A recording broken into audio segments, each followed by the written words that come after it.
Hello Forest folk, and here we are down at Cox Hill Farm Eco Park, and today we are going to be testing our MSA 200C battery operated chainsaw with a little job that we've got to do, that being the felling of a elm tree which unfortunately has died from Dutch elm disease, and so we'll get on with that. But we are going to use the timber for the posts, 4 posts rather, on the project just up behind us, but you'll see how that pans out later on.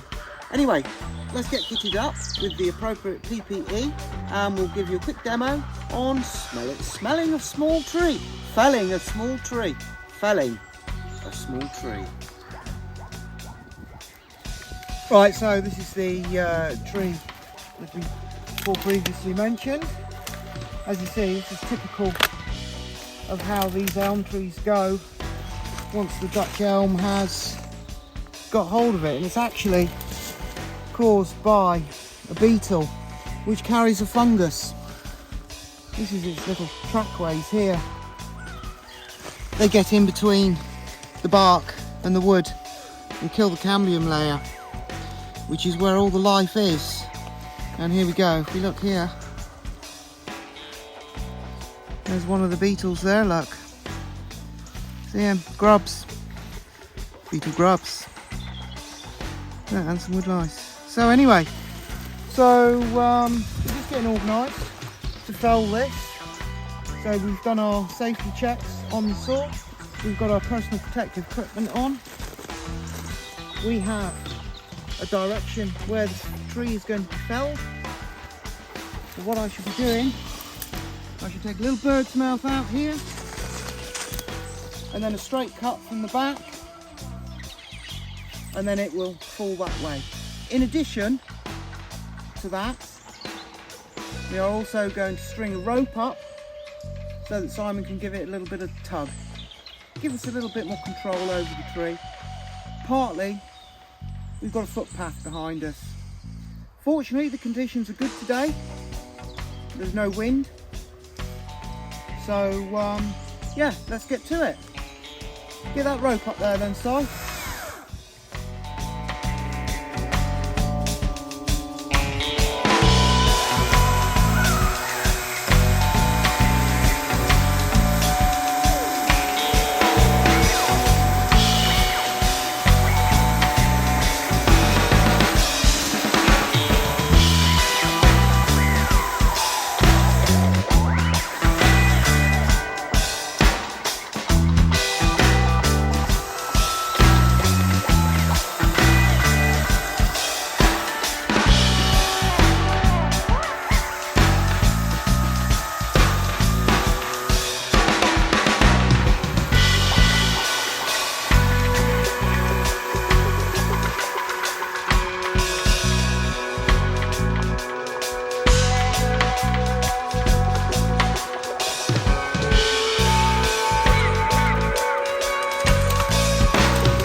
Booyah! Ah, well, there we have it. That's how we fell a small tree here. And yeah, it went down in a controlled fashion, exactly where we'd intended it to come. It was useful having the rope on because right in the crown of the tree, there was a couple of little branches getting tangled up, which, you know, you need to keep an eye on that, especially when you're dealing with trees that are close together. This is a typical habit of these elms, actually. I mean, you can see them because they've all grown off suckers, off the root systems of the same tree over years. It's part of the habit of the elm. Anyway, but to the felling cut, as you can see, I took the bird's mouth out and then I cut some little ears along the side to release that, and then cut in from the back until, you know, it started to fall. As you can see, we've got this piece here is called the hinge, and if you can see in there, the hinge is quite even. So we had control of this tree at all times.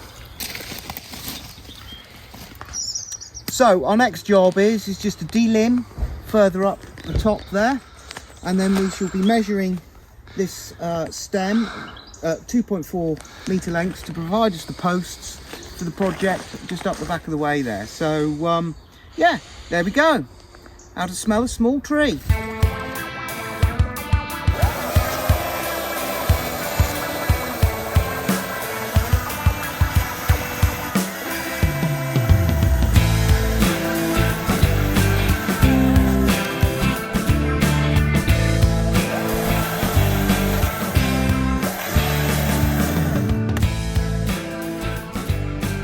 Tension and compression is quite an important thing to keep an eye out for. So when the tree's lying down like this, on this side of the tree is where all the compression is, yeah, because the weight is coming down there. So if I cut there all the way through, it would jam the saw. So the technique, as you saw, you just partly cut here and then you undercut that way, and then you should reduce the risk of getting your saw stuck. Remember, this is just a small tree, but the science is the same. When you're dealing with a big tree like this, you get your saw stuck in it. Yeah, it happens sometimes, and you end up, you know, needing to get a tractor to pull the thing over, but there's ways around it. So, you know, there we go. Anyway, that's probably us done here today at Cox Hill Farm Eco Park. MSA 200C, it's done the job that it needed to. It's quite well. The only thing you have got to remember with these saws is to be gentle with them. You jam them into the wood too quick, they will bog down easily. And the other thing is, there is a slightly slow response on the pickup compared to the petrol saws. For instance, you depress that trigger, it takes a little bit of time. It's only a split second. Only takes a little bit of time for the chain to get up to speed. So bear that in mind, and you know, MSA 200C, yeah, it's okay. See you next time.